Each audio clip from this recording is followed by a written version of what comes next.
What is it that makes us human? What characteristics are unique to our species? Who are the first humans, our most ancient ancestors?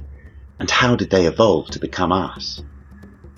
Who was the first person to fall in love, hold fire in their hands, create an abstract symbol, ask a deep question, or be sacrificed to the gods? In this video, we're going to give a summary overview of human history, going right back to the time when the evolutionary path taken by our ancestors diverged from the path taken by chimpanzees, roughly 7 million years ago, up until the time that anatomically modern humans conquered the world, roughly 20,000 years ago.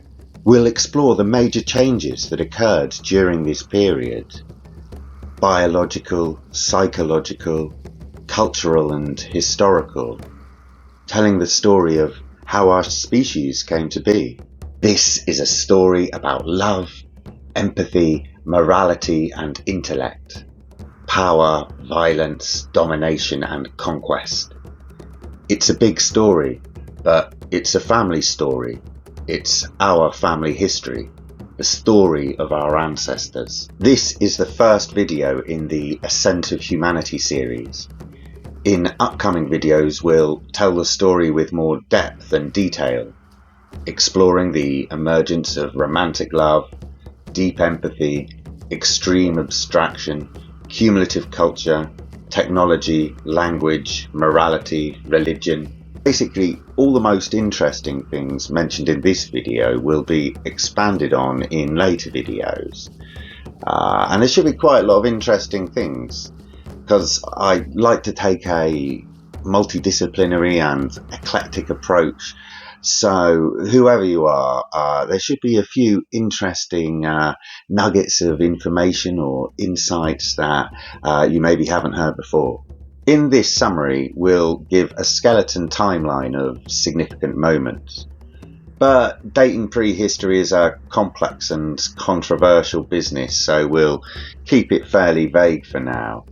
And then begin to build a more specific estimated timeline in later videos. So settle around the campfire, because the background story begins 65 million years ago, when the dinosaurs were wiped out by a series of epic volcanic eruptions and the apocalyptic impact of an enormous asteroid.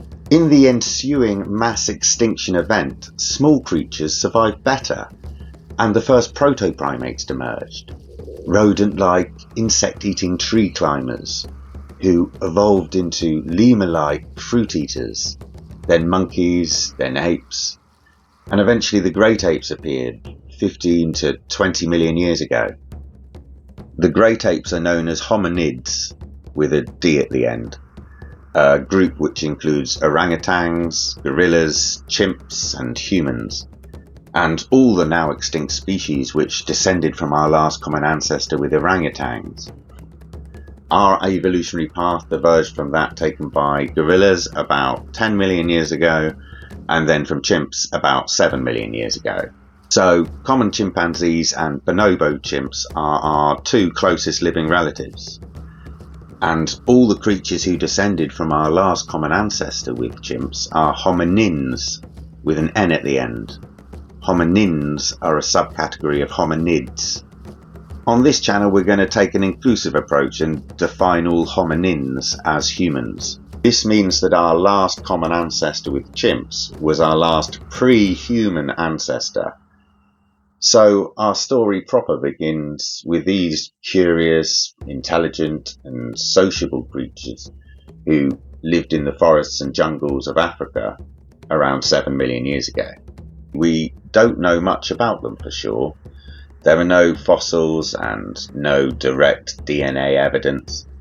So the best we can do is make educated guesses about them, based on what we know about their descendants, including ourselves. Where there are similarities between chimps and ourselves, it's likely that these characteristics were present in our common ancestor. And where there are differences, it's likely that these reflect more recently evolved adaptations that wouldn't have been present in our mutual ancestor. And the same goes when we examine our last common ancestor with Neanderthals or Denisovans. Anyways, I should emphasize that all this is pretty uncertain, so do take everything I say in this video with a large pinch of salt. So, from our perspective, our last common ancestor with chimps would have seemed quite like modern chimps in many ways. They were not chimps, of course.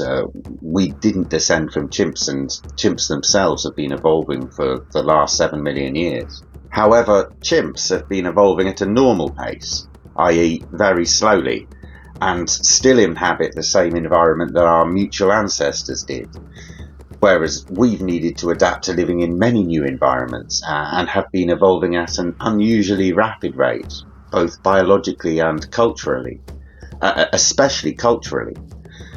This means that modern chimps are considerably more similar to our mutual ancestors than we are. These ancestors would have looked quite like chimps, short, furry knuckle walkers, capable of standing on 2 limbs but mostly moving across the ground on 4, or swinging through the trees on their long forelimbs.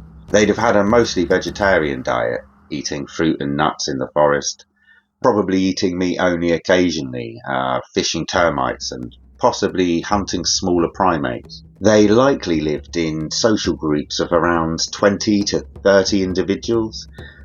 They didn't form long-term monogamous relationships, and females would generally mate with multiple males, so the paternity of offspring was uncertain, and mothers were almost exclusively responsible for raising their own babies. This meant the social group didn't subdivide down into smaller family units in the same way it does in modern human societies. It's difficult to know how power and politics worked in the societies of our pre-human ancestors, because it plays out differently in the societies of their descendants. Common chimpanzees live in relatively violent societies, often led by a dominating alpha male, whereas bonobos are more peaceful, with much power shared between an oligarchy of high-ranking females. Modern human societies have tended heavily towards the violent, domineering end of the spectrum, so perhaps our pre-human ancestors were also like this, based on the 2 out of 3 majority regarding how their living descendants behave. But it's not totally clear, and it's a very interesting question, one which I look forward to discussing further in a future video.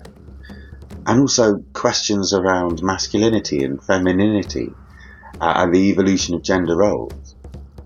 It's so intriguing how difficult it is to disentangle the subject of gender from the subject of power. So we'll often be discussing them both together. Our pre-human ancestors would have had a highly sophisticated communication system, using expressions, vocalizations and gestures, which allowed them to communicate effectively about things in the present.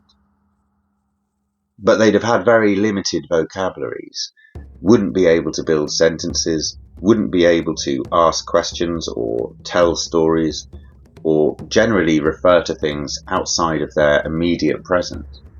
They didn't have real language. They were very intelligent. In their day, perhaps the most intelligent animal that had ever lived.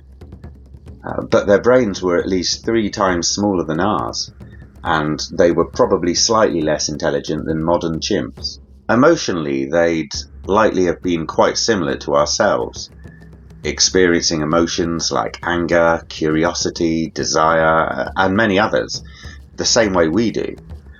But in some ways they'd have been quite emotionally different. For example, the only truly profound love that existed in their societies would have been between mothers and their offspring, with no powerful romantic love, paternal love, or grandmotherly love. They would feel pity, but wouldn't feel real guilt, which meant they didn't really have a conscience. And they wouldn't have felt motivated by feelings of moral outrage or moral shame.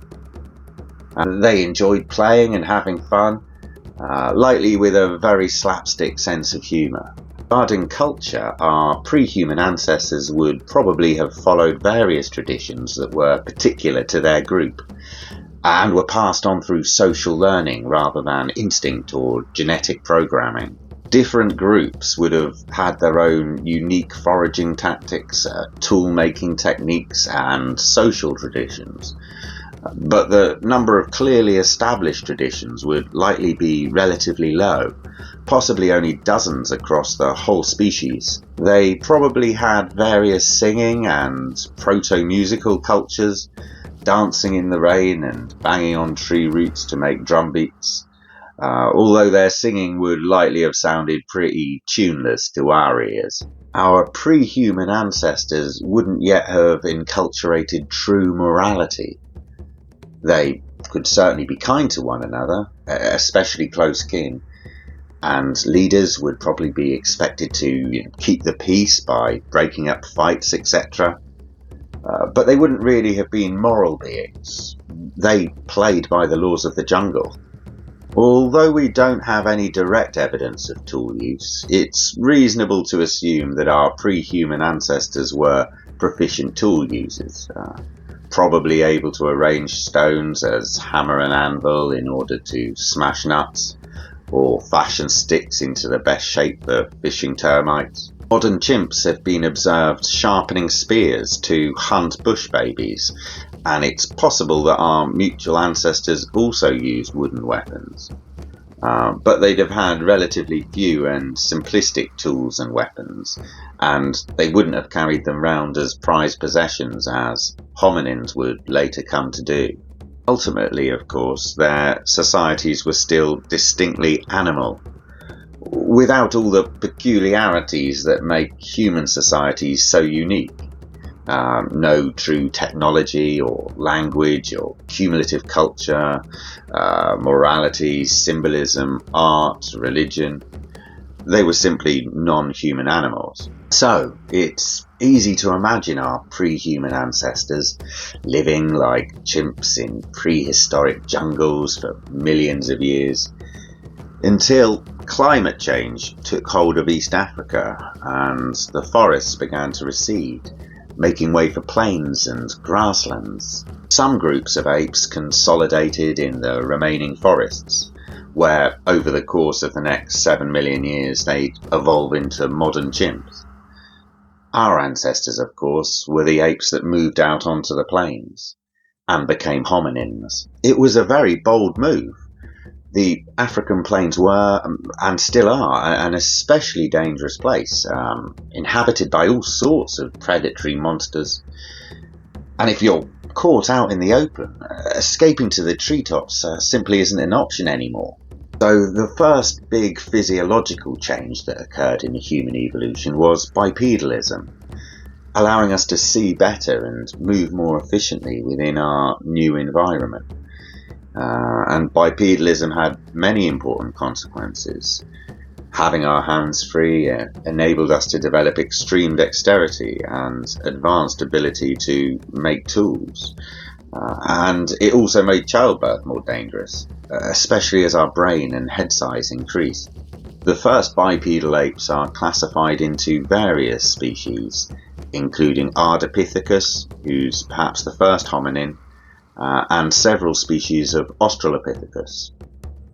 The exact categorizations are often contentious and prone to change as new evidence emerges. Some experts simply use the terms Australopithecines or Australopiths to refer to all hominins who existed prior to the emergence of the Homo genus, roughly from 7 million years ago to 2.8 million years ago. This seems appropriate for our purposes, so we will follow that example. One of the earliest and most profound psychological changes that occurred in human evolution was the emergence of new forms of love, which started when we first got into bondage, by which I mean pair bonding, of course, the practice of coupling up into long-term sexual relationships. Predominantly monogamous, although there's always been a smattering of polygamy. This behavioural change was facilitated by the evolution of romantic love. Basically, it seems our ancestors' pre-existing capacity for maternal love was repurposed to a new context, and hominins were now capable of feeling powerful love towards sexual partners, it worked very well, and the love spread. More secure in their paternity, males began helping to look after their offspring, and paternal love developed between fathers and children. As time went on, it wasn't just parents who were responsible for child rearing. All adult group members were expected to help out, and we became cooperative breeders. Grandmotherly love and care was especially important. So much so that human women evolved to have a relatively early menopause, which enabled grandmothers to focus more attention on their children's babies rather than having more of their own. Other life cycle changes that evolved over the years include longer childhoods and longer lives overall. Despite losing breeding years in later life, human women are able to breed at almost any time during their youth, whereas our last common ancestors with chimps would have probably been more similar to our ape relatives, with females only sexually reproductive for a few days every menstrual cycle. Anyways, now unconstrained by context, our capacity to feel profound love for others extended in every direction. Homosexual love and platonic love added even further bonds of powerful attachment to hold our societies together. I look forward to exploring this fascinating subject in a future video, especially considering what it might have been like to be the first human being capable of falling in love. Another massively important change relates to our empathetic abilities. Our pre-human ancestors would have been sophisticated empaths for their time, but they hadn't yet developed the capacity for super empathy, or shared intentionality, to use the technical term. Shared intentionality is the ability to share one's attention, focus, goals, and experiences with others on a profoundly deep level. Not only did humans develop this capacity for super empathy, we also evolved a genuine love of empathy, a natural desire to engage in it. We need to empathize with the world, and even more importantly, we need the world to empathize with us. Some have suggested that shared intentionality is uniquely human, the magic ingredient that ultimately explains the peculiar trajectory of human evolution. And we'll discuss that intriguing question at another time. Anyways, love and empathy led to the further development of altruism, egalitarianism, and social trust within human societies. And perhaps this is when the emotion of guilt first evolved, and we gained our conscience, a strong internal motivator towards pro-social behaviour. Intriguingly, the first key advances along the human pathway all focused around making us better at socialising and cooperating with one another, ultimately making us more inclined to help each other out. For example, humans are much more likely than other animals to help new YouTubers by clicking like or subscribe, or putting positive words or comments in the comment section. And this is my first ever YouTube video, so any suggestions are especially welcome. But back to the story. One interesting early development relates to our singing and musical skills. We learned the ability to sing in pitch-perfect tune, to engage in harmonious choral singing, to dance in time, and make real musical melodies using specially designed drums and instruments. One fascinating theory is that all this musical progress was set in motion by our ancestors inventing the lion dance, a cunning defense mechanism against predators, which we'll discuss in an upcoming video. We see the first evidence of stonecraft in cultures around 3.3 million years ago, with increasingly complex tools invented and innovated over the millennia. The earliest tools we found are the Lombequi tools. The Oldowan tool culture developed around 2.5 to 3 million years ago and the Acheulean tool culture around 1.7 to 2 million years ago. Each new culture representing a significant step up in sophistication. Tool making was so important to our ancestors that it significantly affected biological evolution. We became extremely dexterous and evolved ulnar thumbs that can be pinched against any and all of the fingers. This gives us very precise and powerful gripping and manipulating abilities, far better than any other animal on the planet. The development of stone crafting is traditionally associated with the first of the Homo genus, Homo habilis, or handyman, who emerged about 2.8 million years ago. Although we now know that the first stone crafting cultures actually predate Homos by at least 500,000 years. Homo erectus, or upright man, evolved around 1.9 million years ago. By this time, hominins were beginning to look significantly more human. The early Homos were the first hominins to leave Africa, spreading over much of Eurasia and even colonizing distant islands, possibly using boats. We can tell from their tools that Homo habilis specialized in scavenging, so the human diet grew increasingly carnivorous. Homo erectus became hunters, and their sophisticated use of tools and weapons ultimately allowed them to leapfrog their way to apex predator status. One of the many hunting strategies used by our ancestors involved the simple practice of outrunning prey over long distances. Bipedalism limits our sprint speed, but greatly increases our energy efficiency over long distances.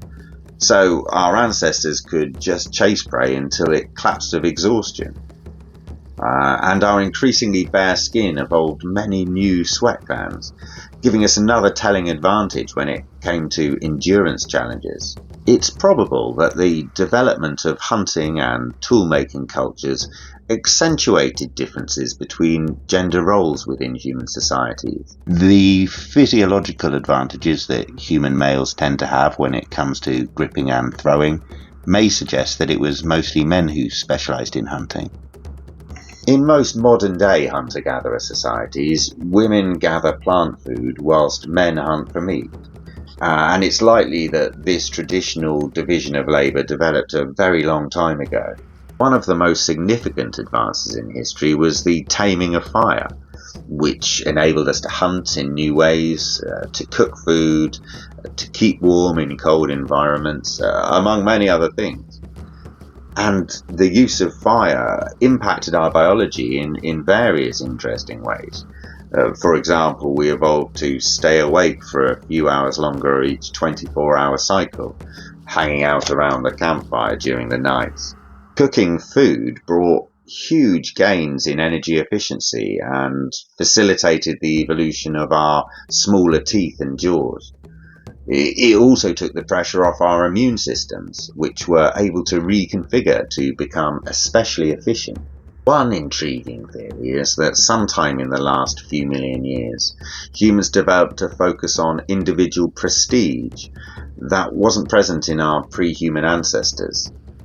Our earliest ancestors would like their friends and respect their social superiors, but perhaps they wouldn't feel a sense of special admiration towards individuals who proved to be especially skilled, knowledgeable, or capable.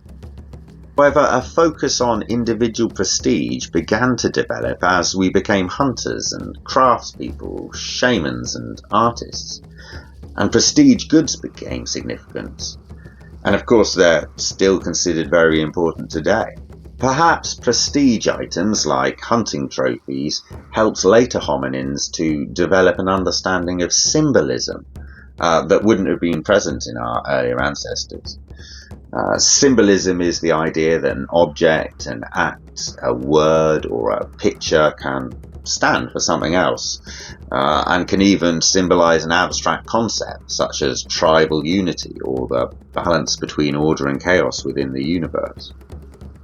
Words are symbols, so there's a clear connection with language, and the question whether language inspired other forms of symbolism or vice versa It's often argued that language is the biggest single thing that separates us from our ancient ancestors and all other animals on Earth. Language gives us the ability to communicate about the past and the future as well as the present, and also to discuss imaginary events or abstract concepts. Language is essentially infinite. Trying to reconstruct how language developed, it's very interesting to consider the foundational capabilities that foreshadowed it. For example, pointing is a uniquely human ability. And when you think about pointing, it's incredible how much information it can convey, especially as it begins to blur into hand puppetry. And is the ability to act and do impressions of other people a possible precursor to language, enabling us to tell stories simply by reenacting or pantomiming past events? In order to enable spoken language, we evolved lowered larynxes, voice boxes that lie further down the throat. This improved our vocal range and speaking abilities, and these advances were complemented by adaptations of our ears, which made us better able to discriminate subtle differences between vocalized sounds. Over the years, we became more advanced in many areas of cognition, developing the capacity to ask questions. Now, you don't need language to ask questions, but amazingly, animals don't ever do it. Not real information-seeking questions. So whoever it was who asked the world's first question was certainly onto something. I wonder what it was. We also became capable of using advanced causal reasoning and wrestling with abstract ideas and concepts. This amazing abstraction ability seems to be founded on our capacity to use mental metaphors to link abstract concepts and ideas to real-world embodied experiences. We'll discuss language, abstraction, and cognition further in future. In order to undertake all this complex cognition, the human brain grew bigger, much bigger, over 3 times bigger than our pre-human ancestors, and relative to body size, larger than any other animal on the planet, with much of that extra grey matter devoted to the neocortex, where the most advanced mental capabilities are centred. Not only is the modern human brain unusually large, it's structured in an especially dense and efficient way, so we get more bang for the buck per centimetre cubed. Much of this brain growth happened during the reign of Homo erectus, from 2 million years ago to 1 million years ago. So by the time we get to our last common ancestor with Neanderthals, brain size was approaching that of modern humans. It's debated as to whether our last common ancestor with Neanderthals was Homo antecessor around 1 million years ago, or Homo heidelbergensis around 500 to 800,000 years ago. We found 900,000-year-old flint scrapers associated with antecessor, which seem designed for working animal hides into rudimentary clothing. 400 to 500,000 years ago, Heidelbergensis were using spears and javelins with stone tips that had been hafted on securely, and they also heat-treated weapons to make them stronger. It's interesting to question how far we were down the evolutionary path around 1 million years ago to 500,000 years ago. Did we have language yet? Morality? Cumulative culture? Because human culture became markedly different from the cultures of other animals. The difference between human culture and non-human culture is like the difference between human language and non-human communication. Basically, the non-human version is limited, whilst the human version is pretty much infinite. Human cultures became cumulative, with each generation building on their ancestral cultural inheritance and consciously passing it on to their descendants, weaving together countless traditions into numerous rich and colourful cultural fabrics with thousands of years of heritage. This made us uniquely versatile, whilst other animals adapt to new environments slowly, following the epic timescales of biological evolution. We can adapt our cultures incredibly quickly. And this eventually enabled us to colonize the whole world in a way no single species has ever done before. One key aspect of human culture is morality. Morality is driven by both guilt and shame, with guilt encouraging one to live up to one's own internal ethical standards, and moral shame encouraging one to live up to society's agreed moral standards. As we became moral beings, we instituted a system of social norms and conventions that everyone in the group was expected to abide by. This was made possible by the development of a whole suite of new emotions. For example, we've expanded the range of things which make us angry. Not only do we get angry when we experience a personal injustice or see an injustice being done to a close family member, we can also get genuinely angry when we hear about an injustice being done to a total stranger. This is moral outrage, a key element of morality, and also the reason that political debates on Twitter get so furiously heated. Many new art forms developed over the years, including visual art, drama, comedy.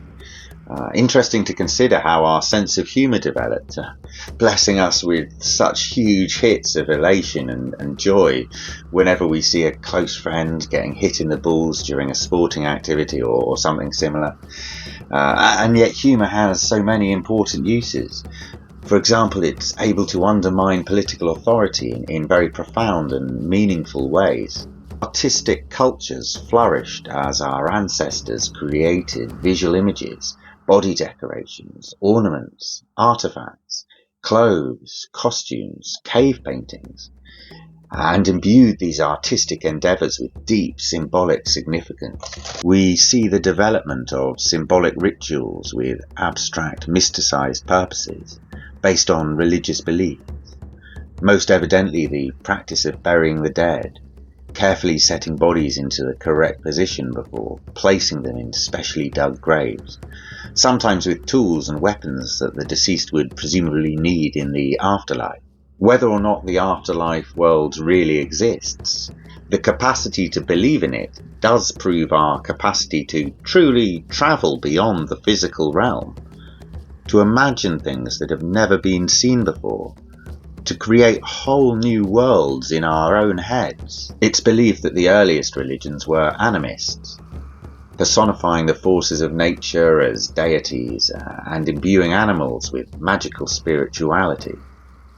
We see the beginnings of sacrificial behaviour, appeasing powerful spirits with animal and sometimes human sacrifices, and the ritualized use of hallucinogenic drugs to inspire religious experiences.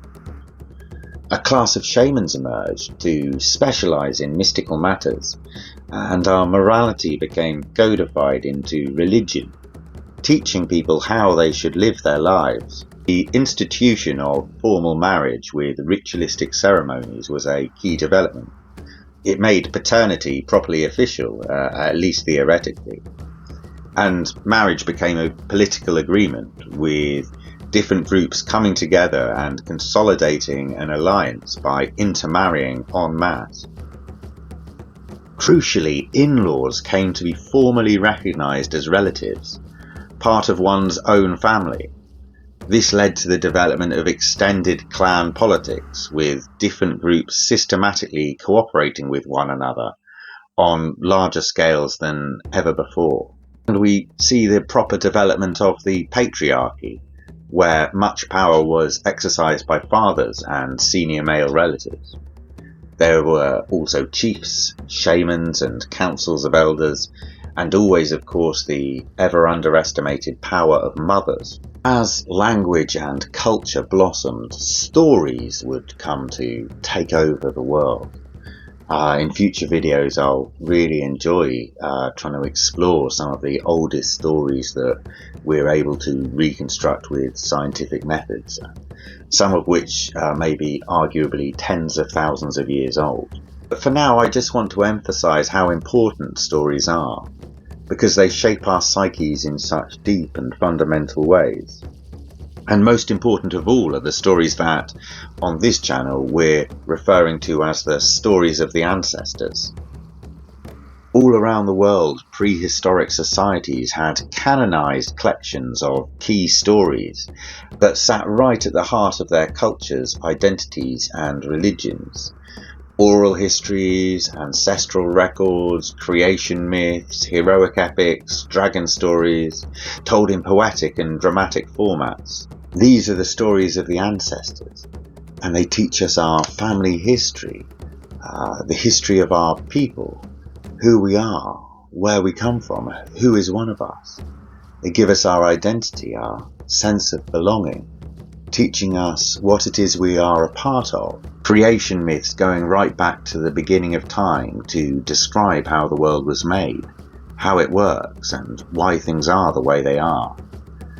Heroic tales with role models who teach us how to behave, what is good and what is bad, how we should live our lives, who we should be, and the ancestors passing on their wisdom, learning, insights and guidance through these old stories. Over the last few centuries, the ancient practice of storytellers recounting the story of the ancestors has been in decline. Although now there is a whole YouTube channel devoted to it. So, I mean, you're probably already subscribed, but if you're not subscribed, there's just a subscribe button below. Because, of course, that's what this channel's all about. It's my attempt at a modern retelling of the story of the ancestors. And so we're going to explore life, the universe and everything in all its glory and vivid colour. And we're going to adventure across the whole spectrum of intellectual thought. Philosophy, history, psychology, sciences, humanities. We're going to ask big questions and delve deep to get to the fundamental root of things, going back into deep history, searching for cultural, historical, psychological, biological and metaphysical root causes. It's going to be very interesting. Anyways, where were we? Getting back to the story. Neanderthals and Denisovans evolved in Europe and Asia around 450,000 years ago. These hominins are sibling species to our own and were very similar to us in many ways. Little is known about the Denisovans, as very few specimens have ever been recovered. Neanderthals were well adapted to living in cold climates and had an average brain size even larger than modern humans. They showed many signs of advanced intellectual abilities, creating abstract symbols, jewellery, cave art, ceremonial burials, musical instruments and complex culture, all of which implies they had some kind of language. Both Neanderthals and Denisovans interbred with us, and we find significant traces of their DNA in our genomes today. Homo sapiens, our species, evolved in East Africa about 300,000 years ago. The word sapien means discerning or capable of discerning. The first Homo sapiens were not quite like us, and it's believed fully modern humans didn't evolve until somewhere between 50 and 100,000 years ago. Modern humans have more globular brain cases than any other hominin, giving us space for the neocortex, where the most complex cognitive processes are centered. We are certainly smarter than most hominins, although it's debatable as to whether Neanderthals were our intellectual inferiors or equals. As human history progressed, innovation built on innovation and technology became increasingly sophisticated. We invented boats, hafted weapons, tailored clothes, flutes, harpoons, bows, a range of medicines which genuinely worked, and numerous other impressive inventions. It was our ingenuity that helped us to survive the catastrophic eruption of the Toba supervolcano about 75,000 years ago. This awesome natural disaster significantly affected global climate, and the years afterwards would have been dark days indeed. But not only did our ancestors survive, they positively thrived, expanding out of Africa to conquer the world.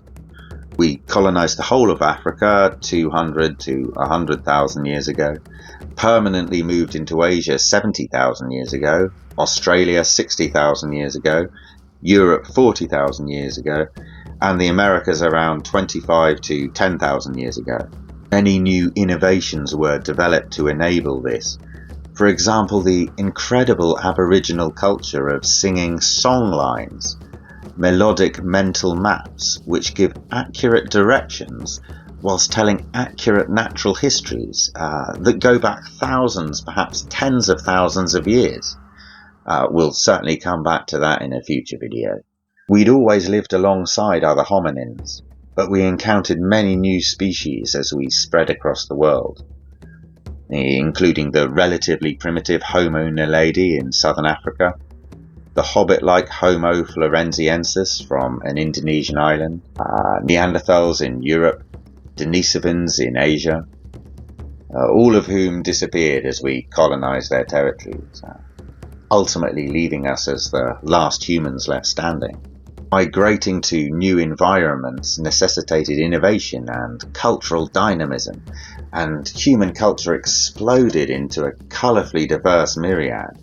The people who first settled Europe sculpted statues of women which we call Venus figures, perhaps suggesting the worship of a fertile mother goddess. They also created some genuinely good cave art, most notably in Lascaux in France. By 20,000 years ago, much had changed. We'd gone from living like chimps in the jungle to living in distinctly human societies. Some people on the planet today live in societies that resemble those found just before the dawn of the agricultural age. The San hunter-gatherers, the pygmy forest dwellers, and other tribes across Africa, Asia and South America all live lives quite similar to those lived by our shared ancestors 20,000 years ago.